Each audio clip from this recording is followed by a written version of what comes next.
So I'm here with Patrick Speck from GROHE. Here at Planted, we've just been part of the Age of Waste talk. Patrick, thank you for joining us, and thank you for being part of this event.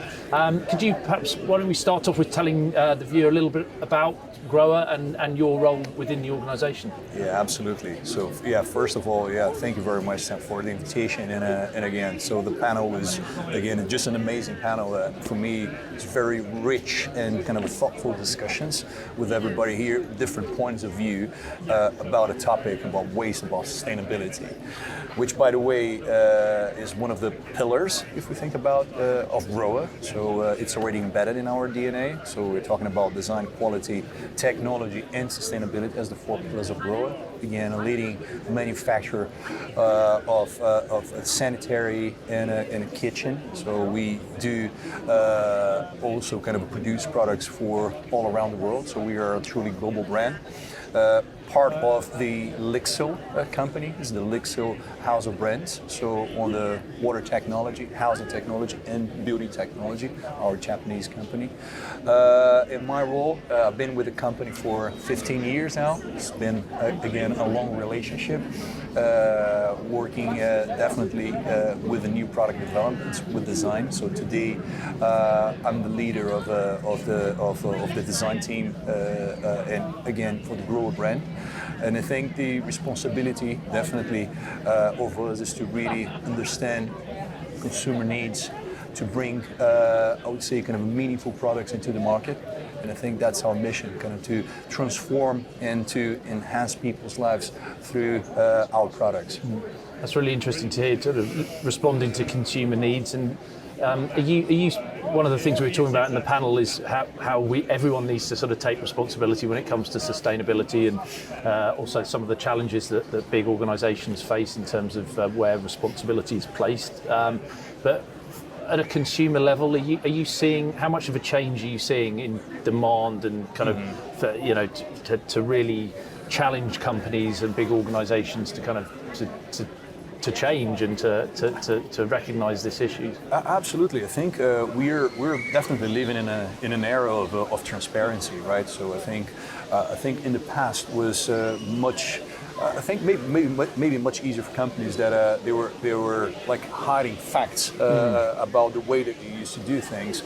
Today you cannot do that anymore, right? And I think consumers are really aware of everything that is happening, right? So they are expecting also from brands to respond quickly about, again, how do you do your products, how do you do your things, so how do you design them, so what is the carbon footprint, what is the impact of the environment, and we're seeing the shift, and also we see that also in the younger generations, that's already embedded into, let's say, the future generation of consumers, of people, of users, right? I have, for example, two daughters at home, and they challenge me, you know, pretty much every day about that kind of thing, you know, like or with simple questions, oh, how this thing is actually produced, you know, like, oh, okay, but is that good or is that bad for the environment? So they are having that. And with that in mind, so because in 10 years' time, they are the ones that are going to be consuming. So we need to be able to understand, I would say, all the signals and make sure that we were kind of transforming that into a product, right? And definitely, I think the responsibility level, it's in the companies, it's in the consumers as well, because you need to kind of consume responsibly, and definitely as designers, as creators, we have that kind of I think, huge responsibility in our hands, because we're giving birth to that product in the end of the day. Right? That must be quite exciting from a design perspective, where there is such an obvious shift in what people want and what people kind of feel they need, and from a design perspective, though, that must be quite an exciting opportunity. Yes, yeah, absolutely. And I think, as we were mentioning before into the panel, I think the performance aspect is also very important to the product. So the way that the product needs to perform, understanding the user aspects. So how we're going to translate, because we always mention about that. We need to do less, but we need to do it better in the end of the day. But we need to do something that's going to kind of tackle real, I would say, kind of a real problem. So that's going to enhance people's lives in the end of the day. So that's why I say bringing something to the market just for the sake of bringing that something to the market is something that we are not we don't want to pursue that in that particular way. If we're bringing a new product or a new line, it has to have a reason to exist. And I think this is one of the points. And we mentioned something about the use of technology sometimes. And one thing that we definitely put in our heads is that technology only for the technology's sake isn't the right way to do, right? So technology should be and must be understood as an enabler of something that you can utilize in order to bring something that's really going to make the difference. I was mentioning you before, so the 3D printing, that is something. Again, it's like highly, technological. We are kind of we are dealing with that sort of product. But again, there are endless possibilities into that we're just scratching the surface. Right? As I said, like the whole sustainable aspect into it, that you're going to reduce material, you're going to reduce waste, but also talking about transportation as well. For example, you could think about things in the future of like decentralized production, or of kind of having that in different sites. We are not kind of shipping big things. We were kind of utilizing, for example, file that can be kind of sent over the cloud and you just print on site. Again, things like that, I think, bring to the designers, I think loads of things to thought, loads of food for thought for sure. Really interesting. And one of the lines that you mentioned, and I think generated quite a lot of discussion on the panel, was this idea about celebrating imperfections and the sort of perfect imperfections. Yeah. And like, it's something that keeps cropping up at Planted, like that it doesn't feel anymore that people are obsessing about this sort of lines that have to be perfect and everything having to be straight and conformed. It's almost like a celebration of a little bit more messiness. This is what we mentioned before. There's again trends into that we can understand that it needs to come through. Again, because we still live in a world that we are expecting that. I think that is for example, you wanna bring the products to the market, so that has to be perfect, right? In the end of the day, is because we created a standard. And this is what we have to achieve. But when you were mentioning before that talking about making the parallels with nature, right? You don't have sharp angles in nature, right? Right. So things are organic in the end of the day, right? But we challenge that through manufacturing in several ways. That's why materials.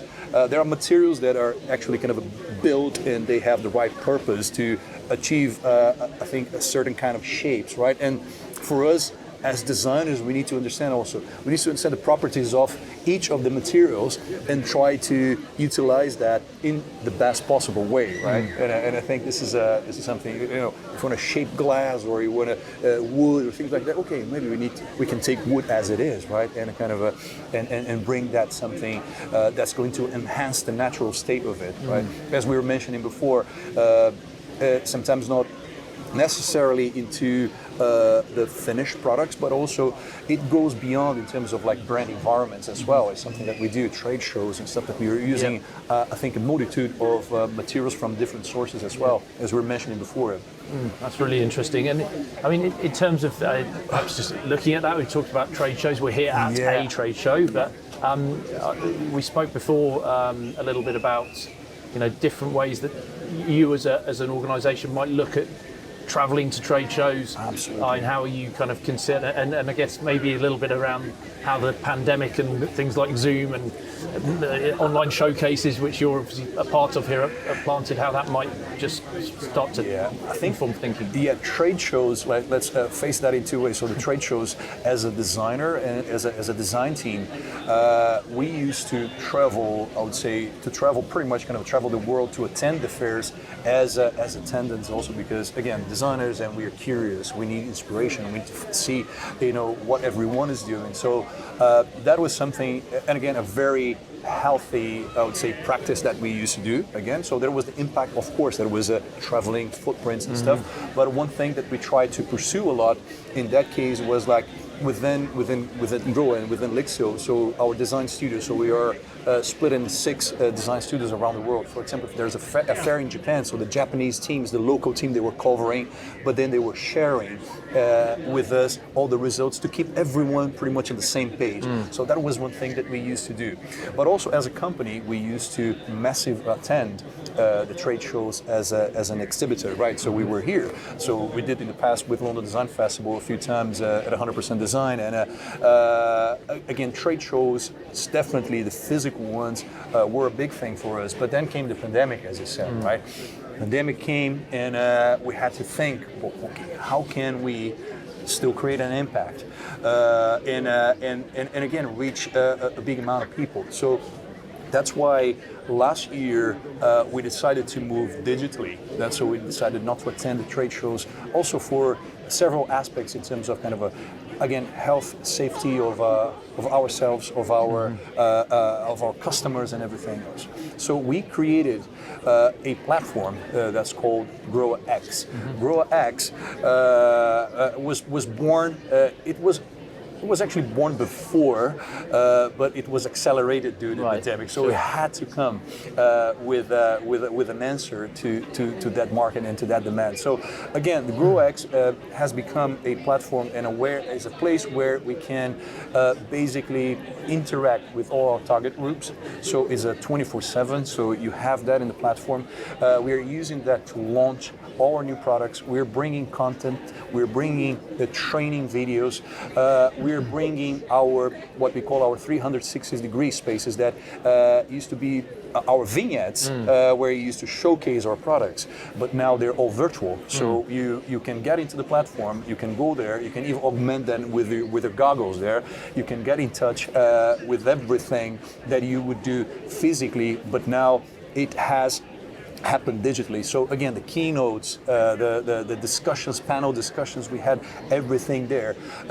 And in the first week of launch, we managed to have 68,000 visitors from 140 countries. Wow. That was just crazy. Yeah. You know, imagine if you have to kind of, the impact on a trade show definitely would be like waste, definitely the travel, because you have to, travel people from all the let's say the world to be there for sometimes 3-4 days event. And now we have just kind of and by the way, the engagement was also after the 4 days, you still created that excitement, and then it almost like you get back to your routine, right? Sure. With the digital platform, you almost like augment that, but also you can increase the engagement for much longer. Yeah, sure. In terms of future, you've been into the trade show business, and we need definitely the IRL kind of in real life, because we're doing this today. We're having discussions. We meet people. We network, and in the end of the day, we build up physical products, and people still want to touch them, to feel it. So that would be. But I think the future is definitely going to be something into a hybrid. Yeah. This is where we see. We are not for the year. We are not attending any physical event as an exhibitor, right? So we don't have a physical stand. So we'll be doing everything digitally. But definitely for the years to come, that will be a balance, definitely between these two worlds, right? Perfect. Well, Patrick, it's great to see you here physically. It's great to obviously have GROHE involved with Planted, and viewers can see it www.planted-cities.co.uk. GROHE's amazing products, and we're just really proud to be associated with them. And Patrick, really grateful for you to being part of our talks panel today and for speaking to me now on Planted on Earth. So, Patrick, thank you so much. Thank you very much, Sam. For me, it was an honor and a big pleasure to be here.